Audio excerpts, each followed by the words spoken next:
I want to go straight to the front of the Australian. Very interested in your thoughts on this story.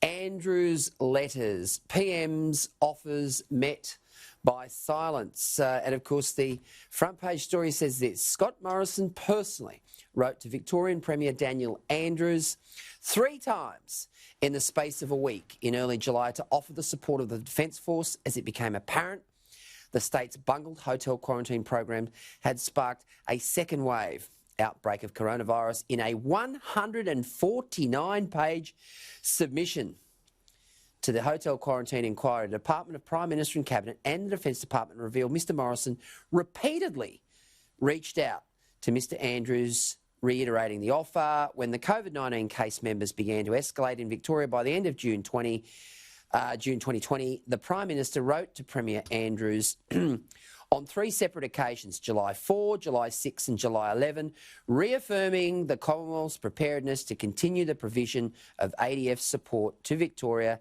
as needed, the submission stated. And revelations of the Prime Minister's office to help Mr Andrews came as the Premier said on Wednesday that he stood by his statement to a state parliamentary inquiry last month that it was fundamentally incorrect to assert that there was hundreds of ADF staff on offer and somehow someone said no. Well, I've got to say, Caleb, this is game, set and match for Daniel Andrews. He's been caught out telling porkies. I think he should resign. I think in a pandemic, in a situation where people are losing their lives, in a situation where the Australian public and the Victorian public are very, very keen to know exactly what happened, for a Premier of that state to so nakedly and obviously and transparently be telling mistruths is extraordinary, and as such he disqualifies himself from being Premier of Victoria. Well, this is the same Daniel Andrews that denied that the offer of ADF personnel was ever made. He said it didn't exist. They were never given the opportunity to have the ADF come to Victoria. Then, of course, the ADF said, no, hang on, Mr Andrews, we did in fact give you the offer, and he had egg on his face. And now it comes out that the Prime Minister on 3 occasions made personal offers to Daniel Andrews to send ADF personnel to Victoria, and it did not happen. Now, if you are Mr Andrews, as you say, you cannot deny that this happened. And it's not every day that a Premier gets a letter from the Prime Minister, particularly 3 letters, 3 times in one 3 times in 1 week. Now, you cannot tell me that someone in Mr Andrews' office, at the very least, or Mr Andrews himself, did not see at least one of those letters and make a decision on the basis of seeing that letter. It is simply not possible.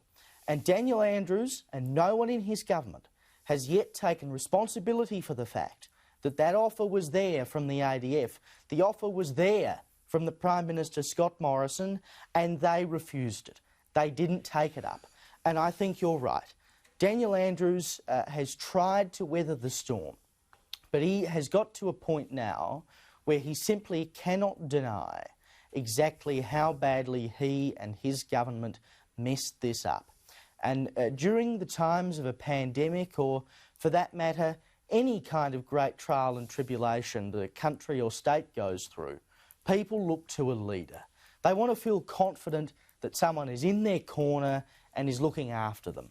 And yes, there's this band of merry people who think the sun shines out of Daniel Andrews' posterior and it wouldn't matter what he did, that it would always be good, and the media should stop asking questions because the darned Herald Sun is sticking the boot into Daniel Andrews unfairly. Well, I'm sorry, you cannot argue that anymore. Daniel Andrews buggered this up. And the only honourable thing to do, as you say, Gleeson, is to resign.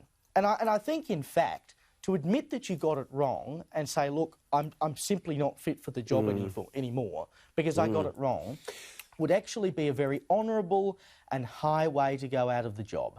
But I don't think Daniel Andrews is the kind of guy who can see that. Yeah.